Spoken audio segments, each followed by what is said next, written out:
할렐루야. 오늘도 주의 말씀 앞에 나오신 여러분의 주 이름으로 축복합니다. 오늘 이제 열왕기상 10장 1절에서 13절까지의 말씀인데요. 오늘 이게 10장 1절에 보면 스바의 왕이 여호와의 이름으로 말미암은 솔로몬의 명성을 듣고 와서 어려운 문제로 그를 시험하고자 했다라고 하면서 이제 스바의 왕과 솔로몬의 또 유명한 일화가 등장합니다. 이 솔로몬의 에피소드에는 이제 두 명의 여인과의 어떤 문제가 등장하죠. 특별히 솔로몬의 지혜를 그렇게 나타내 보여주는 대표적인 예로서 나타나는데요.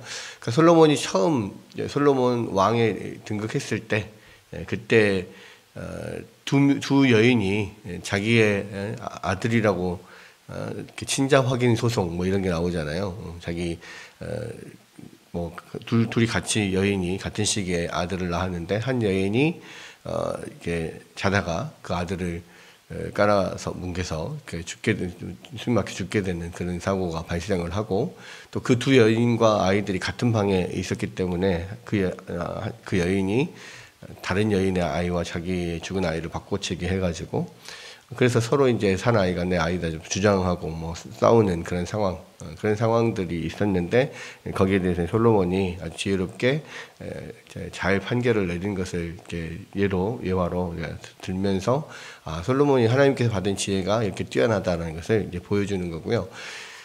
이게 이제 솔로몬 왕의 등극 초기에 있었던 일이라면, 이제 스바의 왕의 방문은 아마도 이제 솔로몬 왕의 에피소드가 끝나면서 또 대표적인 예로서 솔로몬의 지혜를 보여주는 그런 예로서 이제 등장을 하는 겁니다. 이 스바라는 곳은 한 나라를 또 이야기를 하는데요. 학자들에 따라서 에티오피아 쪽이다 이렇게 이야기도 하고, 또 어떤 학자들은 사우디아라비아 남쪽에 있는 예멘 뭐 이쪽 지역이다 이렇게 이야기하기도 합니다. 그런데 사실은 에티오피아 그때 당시에는 에티오피아 그쪽 지역에 에티오피아, 소말리아 뭐 이쪽 지역이 전부 다 그런 한 나라였다고 하니까요.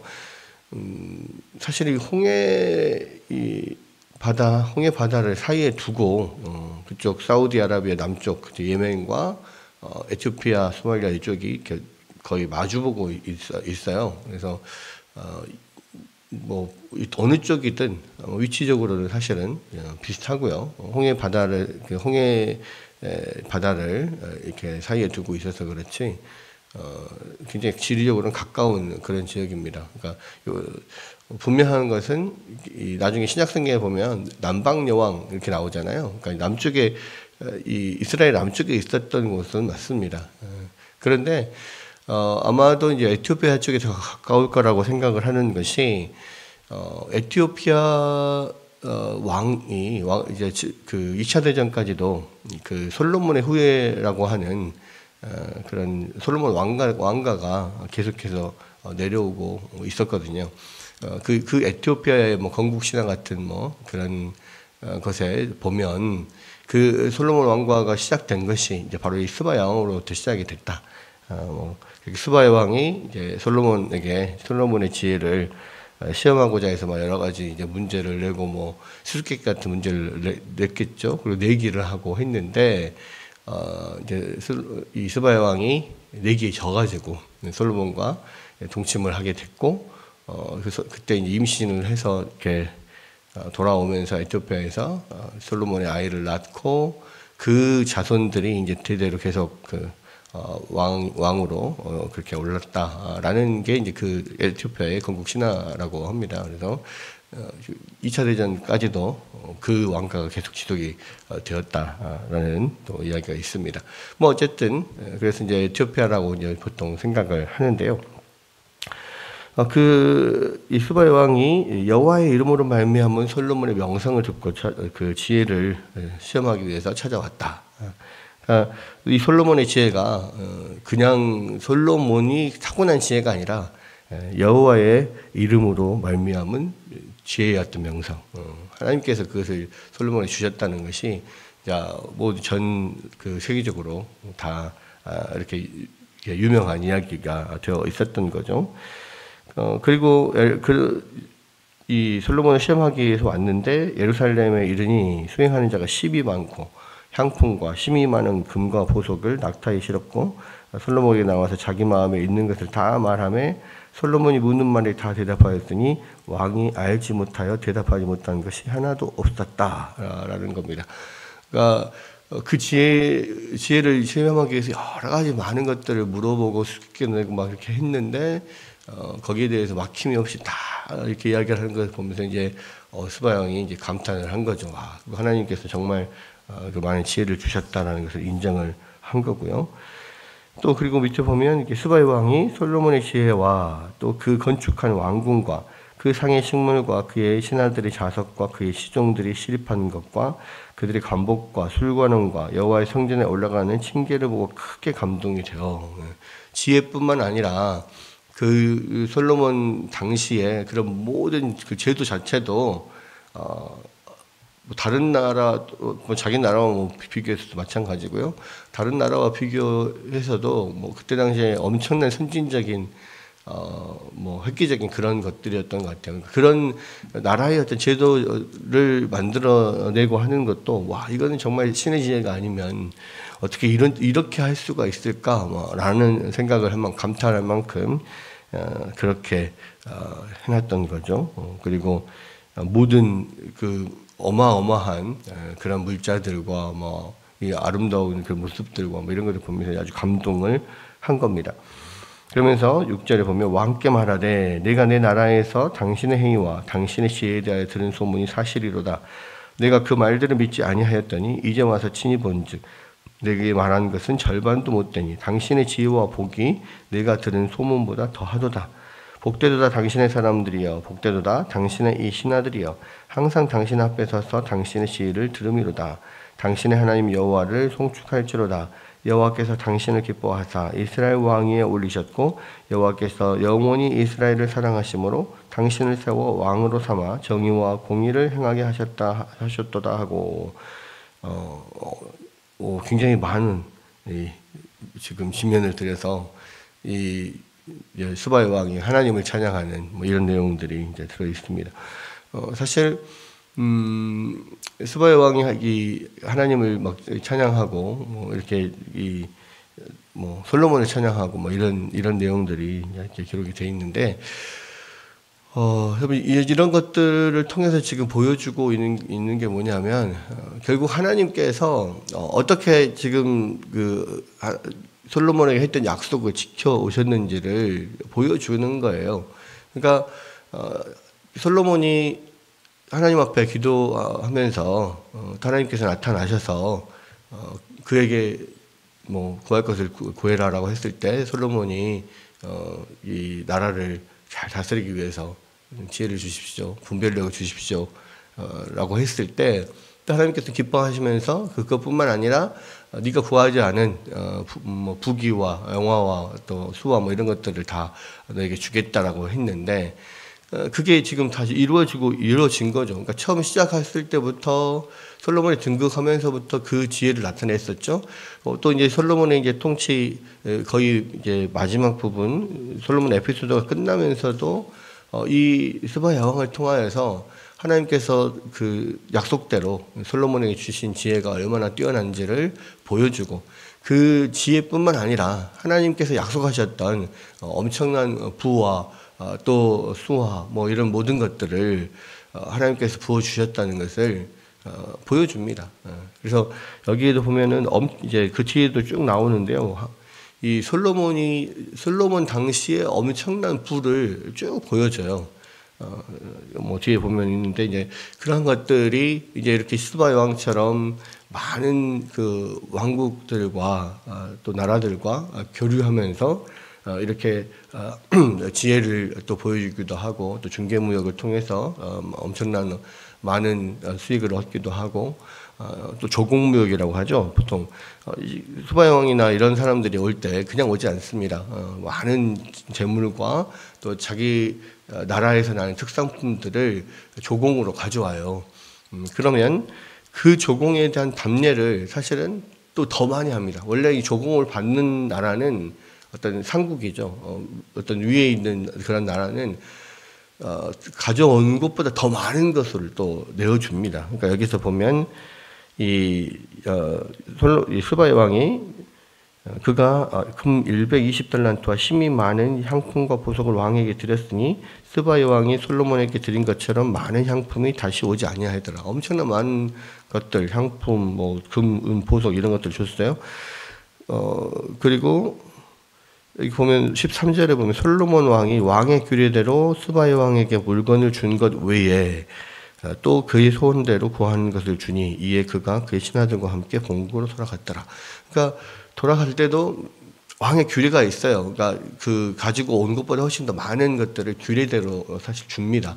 그 외에 더 많은 것들을 줬다는 거예요. 스바의 왕이 원하는 대로 많은 것들을 줬다. 그러니까 그런 식으로 해서 사실은 이렇게 교류를 통하여서 점점 그 부가 더 많아졌던 거고요. 또 여기서 보면 오빌에서부터 실어온 뭐 금과 백단목과 뭐 보석들 이런 것들이 엄청 많이 있었고 그것들을 또 그 백단목들은 굉장히 뛰어난 목재였기 때문에 이 성전과 왕궁의 난간도 만들고 또 비파와 수금을 이 성전에서 노래하는 사람들의 비파와 수금을 만들고 뭐 여러 가지 것들을 했었습니다. 결국 이제 이것들을 통해서 이게 10장이 사실상의 그 솔로몬 에피소드의 마지막이거든요. 이제 11장으로 넘어가면 이제 하나님 앞에 이제 솔로몬이 범죄하며 말년에 정말 하나님을 떠나 있는 그 모습들 또 하나님의 징계를 받는 그런 이야기들이 나옵니다. 그러니까 10장까지가 솔로몬의 가장 전성기 때 모습을 보여주는 건데 결국 이것을 통해서 지금 보여주고자 하는 것은 하나님께서 어떻게 솔로몬에게 한 약속을 지키셨는지를 보여주는 거예요. 솔로몬에 주신 엄청난 지혜, 또 엄청난 부, 뭐 이런 것들을 통해서 하나님이 그에게 약속하신 것들을 이렇게 하나님이 이루셨다라고 하는 겁니다. 여러분, 우리가 늘 기억해야 될 것이 있습니다. 우리가 이 세상에서 살아가면서 얻는 여러 가지 이런 부나 또 권력이나 우리에게 있는 여러 가지 뭐 안에 유익된 것들이나 이런 것들이 많은 사람들이 자기가 잘해서 그렇게 얻은 건 줄 알아요. 그런데요, 아닙니다. 솔로몬의 지혜도 솔로몬의 부도 역사상 찾아볼 수 없었던 그런 부와 또 그 지혜가요, 하나님이 주신 거고 하나님이 솔로몬을 통해서 이루신 거예요. 우리에게 있는 것도 마찬가지입니다. 우리에게 있는 모든 것이 하나님으로부터 받지 않은 것이 뭐가 있습니까? 태어나면서부터 나의 육체를 내가 스스로 만들었습니까? 아니요. 하나님께서 나에게 주신 거예요. 여러분, 뭐 자기 얼굴이 이쁘다고, 정말 잘생겼다고, 키가 크고 훤칠하고, 그래서 남들이 보기에 좋다고 해서 뭐 그렇게 자랑할 거 없습니다. 왜요? 그게 자기가 만든 게 아니잖아요. 하나님이 주신 거거든요. 머리가 똑똑하다고 자랑할 거 없습니다. 그게 자기가 그렇게 똑똑하게 만들었습니까? 아니요. 하나님이 주신 거거든요. 재물이 많다고, 재산이 많다고, 부자라고 자랑할 거 없습니다. 그게 자기가 한 것 같지만요, 다 하나님이 하신 거예요. 성경은 계속해서 이야기합니다. 하나님께서 그렇게 너에게 은혜를 베푸셨다. 하나님께서 그 약속을 지키셨다. 여러분, 우리에게 있는 모든 것들이 다 하나님이 주신 것이에요.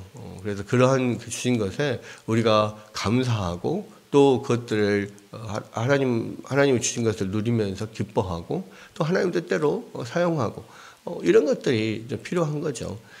많은 사람들이 이 하나님이 주신 것을 가지고 자꾸 자기를 위해서만 사용하고 또 자기의 유익을 위해서만 사용하는 것이 당연한 것처럼 생각을 해요. 뭐 내 건데 내 마음대로 쓰는 것은 무슨 상관이냐. 내 돈 내 산이다.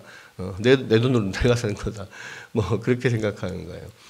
그것은 하나님께서 우리 가운데 무언가를 주셨을 때는 하나님의 뜻이 있으셔서 주신 거잖아요. 그렇기 때문에 하나님의 뜻이 무엇인지를 생각하고 하나님 뜻대로 그것들을 사용하기 위하여서 노력하는 것이 필요합니다. 여러분 모든 물건은요 만든 사람이 있죠. 이 컵도 만든 사람이 있습니다. 용도가 있어요. 어떤 용도로? 이렇게 물 담아서 먹는 이 컵도 다 용도가 있습니다. 그런데요, 이 용도대로 사용하면 잘 사용하는 거예요. 근데 이 용도대로 사용하지 않고 뭐 다른 용도로 사용하면 이 만든 사람들의 의도와 상관없이 사용한다면 그건 잘 쓰이는 것이 아니거든요. 마찬가지입니다. 우리를 만드신 분이 하나님이시고 우리에게 그러한 기능들, 그런 능력들을 주신 것도 하나님이신데 그 만드신 분의 용도대로 사용하는 것이 가장 잘 사용하는 거예요. 우리 인생을 잘 사는 것 방법은요, 오직 하나님께서 우리를 만드신 목적을 위해서 잘 사용하는 것이 그것이 가장 잘 사용하는 겁니다. 잘 사는 겁니다. 하나님께서 우리를 만드신 목적은 각 개인마다 또 주신 재능들이 다 다르고 그것들을 사용하게 하여서 이 땅을 살아가게 만드시는데요. 그리고 궁극적인 목적은 무엇입니까? 이 웨스트민스터 소교리 문답의 1문 1항에 보면 인생의 목적은 무엇이냐? 하나님을 사랑하고 하나님을 영화롭게 하고 영원토록 그를 즐거워하는 것이다. 그랬지 않습니까? 우리의 주신 것을 통하여서 하나님을 영화롭게 하는 것, 그리고 영원토록 하나님을 기뻐하면서 사는 것, 그것에 대해 감사하면서 사는 것, 이것이 우리의 인생의 목적이라는 거예요. 우리를 만드신 목적입니다.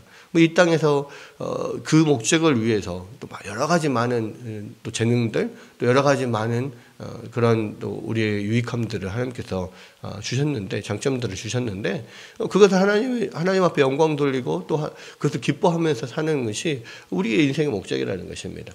여러분, 오늘도 여러분에게 주신 것들, 안 주신 것들을 보면서 불평하고 원망하지 말고 우리 가운데 주신 것들을 가지고요, 우리가 그것들을 잘 사용하면서 하나님께 영광을 돌리고 또 하나님을 기뻐하고 즐거워하면서 그렇게 살아가는 것, 그것이 오늘의 삶을 주신 하나님의 뜻인 줄로 믿습니다.